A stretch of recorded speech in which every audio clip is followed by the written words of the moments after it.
Eu me chamo Gledisnélia Fernanda, sou aluna do curso de Letras da Universidade Federal Rural de Pernambuco e esse vídeo é para obtenção de nota da matéria de Projetos Interdisciplinares 6, do professor Adriano Andrade. Bem, ele solicitou que a gente escolhesse um livro lido nos últimos meses e o livro que eu escolhi foi esse aqui, Mentes Únicas, da editora Gente, segunda edição do ano de 2019. E ele é um livro escrito pela psicopedagoga Luciana Brits e pelo Dr. Clay Brits. Bom, gente, por que eu escolhi esse livro inicialmente, né? Além de estar estudando no curso de letras, né, como uma futura professora e como também educadora, eu sou mãe de autista, né? Então, justamente, como vocês podem ver, tem esse menininho aqui, ó, ele trata sobre autismo. Eu vou ler aqui para vocês o título, né? Aprenda como descobrir, entender e estimular uma pessoa com autismo e desenvolver suas habilidades, impulsionando seu potencial, né? Bem, gente, é o seguinte, esse livro aqui, ele é disposto em 7 capítulos, tá? Eu vou abrir o livro para vocês e vou estar lendo capítulo por capítulo, dizendo alguns títulos do que ele contém, e depois eu vou dar minha opinião sobre o livro. O primeiro capítulo, ele consiste em entendendo a história do autismo, para entender os conceitos de hoje. Então, o livro fala que de 100 anos para cá houve uma evolução muito grande no conhecimento do assunto, porque antigamente se pensava que autismo era uma doença de loucos, as pessoas que eram autistas eram consideradas loucas, e hoje em dia a gente tem um vasto campo de estudo, né? Apesar de ainda termos muito que caminhar e que entender sobre o assunto, mas eles falam disso aqui, né? Que hoje a gente tem um acesso a tratamentos e a diagnóstico muito mais evolutivo do que há 100 anos, então foi algo muito rápido, assim, foi uma evolução muito grande. O capítulo 2 é como o cérebro funciona no autista. E aí ele fala a relação entre a genética e a relação do ambiente. Quem é que influencia quem? O autismo é de origem genética ou o autismo é desenvolvido pelo ambiente? Ele fala que, os autores, na verdade, falam que depende da questão, né? As questões genéticas, elas são realmente fato, elas vêm da herança genética, e o ambiente, ele pode piorar ou pode fazer com que essa pessoa tenha um amplo desenvolvimento, vai de acordo com o estímulo, como a pessoa vai se comportar diante dessa criança com autismo, né, que é um futuro adulto também. O capítulo 4 é identificar o espectro, suspeitar para intervir e não para esperar. Eles falam aqui que a importância do diagnóstico precoce, desde bebezinho, se a mãe ou o pai começar a perceber alguma relação entre a fala, ao olhar, ao comportamento, deve-se levar a um neuropediatra, deve-se levar a profissionais qualificados para que possam estar avaliando e dar um diagnóstico, né? Então fala aqui, ó, o poder de autismo, o que é que eu faço? Critérios, o TEA, os níveis de autismo também, do mais leve ao mais severo. E aí a gente vai começando a entender todo o processo do diagnóstico. A partir daquele diagnóstico é que o tratamento vai ser também elaborado. O capítulo 5, ele fala sobre as abordagens e a prática a serem aplicadas no dia a dia, né?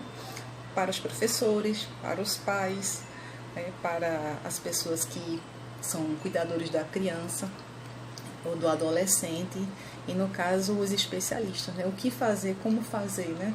Abordagem comportamental, terapia. Aqui, 6, inclusão na escola, um capítulo à parte. Então, como fazer quando essa criança com autismo chega na escola? Qual o comportamento da escola? Como a escola deve receber?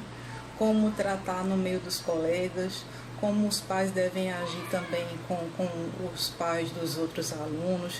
Conta ou não conta? Né? Fala ou não fala daquele assunto? Como vai ser abordado? Se for um adolescente, será que ele vai gostar que diga? Então, são pontos muito chaves e pontos muito delicados que a gente tem que estar atento a isso. Então, eles falam sobre isso também, a questão da leitura, da escrita, como é que vai se comportar na fase da alfabetização, na fase do desenvolvimento da fala, né? Porque geralmente o problema do autista é a questão da oralidade. Quanto mais severo o autismo, menos oral ele é, menos ele verbaliza. Então, como cuidar de uma criança que não verbaliza, né? Simplesmente ela tem movimentos e ela tem alguns tiques, alguns comportamentos que vão indicar se ela está cansada, com sono, entre outras coisas, né? O último capítulo ele vai abordar quais os direitos do meu filho com autismo. Então aqui vamos falar sobre as leis, sobre as questões jurídicas que os pais e as mães têm em relação a seus filhos autistas, né? Questão de IPVA, de veículos, né? Tem cidade que você tem isenção do IPTU, como a escola também vai receber, se ela pode negar ou não, né? Caso haja uma negação, como fazer com essa escola, questão dos tratamentos com plano de saúde, tudo isso é muito bem abordado, né? E ele fala aqui na conclusão, né, eles falam a respeito do assunto, tem algumas observações e recomendações aos pediatras, são os apêndices, tem 2 apêndices aqui, né, observações e recomendações, já falei, o pediatra de antigamente e o atual, né, e referências. Bom, em relação ao livro, gente, no geral, ele é muito bom, eu indico para todos os estudantes, inclusive de licenciatura, né? Se todos bem soubessem, né? Quem gosta dessa área de inclusão, na verdade não é gostar, mas a necessidade do professor. O professor ele precisa entender essa heterogeneidade da sala de aula, né? O autismo é uma delas.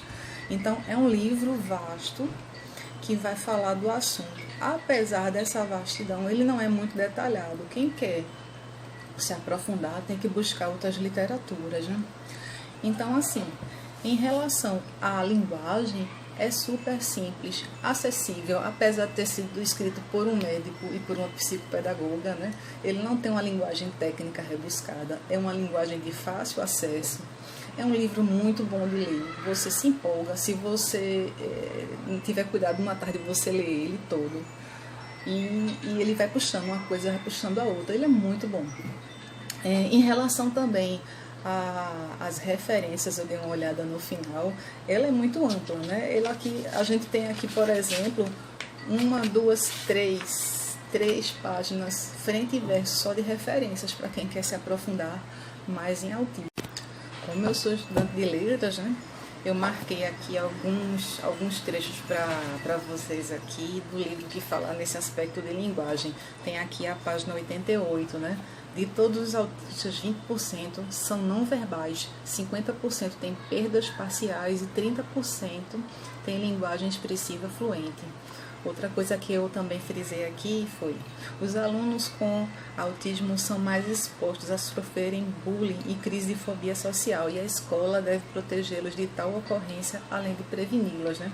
Então, já que alguns autistas não são verbais, então é importante o professor, as pessoas que estão responsáveis pelo autista na escola ou em outro local, começar a perceber os sinais, né? Eles dão sinais, eles podem até não expressar, mas eles dão muitos sinais, né? Uma coisa interessante aqui é conscientizar os alunos da escola sobre o que é autismo, pode ajudar muito, assim como eleger no grupo pessoas que têm naturalmente mais habilidade social para defender esse aluno. É uma coisa importante que vai ajudar o professor na sala de aula, né? E às vezes tem muitos alunos que têm um potencial muito grande em conviver com essa questão inclusiva, né? O outro trecho foi: é muito comum os professores se queixarem de que seu aluno com autismo não quer escrever, porque ele não tem a pega correta. Muitos não conseguem seguir o ritmo da aula ao escrever, rabiscar o traço correto das letras ou ainda distribuir o espaço plano do papel e a sequência das palavras. Então, para o professor que vai trabalhar, né, principalmente o pedagogo, que vai trabalhar na fase do ensino fundamental 1, é muito importante esse ponto aqui em relação à escrita, né? E é isso, gente. Eu espero que vocês tenham gostado dessa resenha. Agradeço também a oportunidade, né, de estar participando dessa avaliação. Um grande abraço para todos.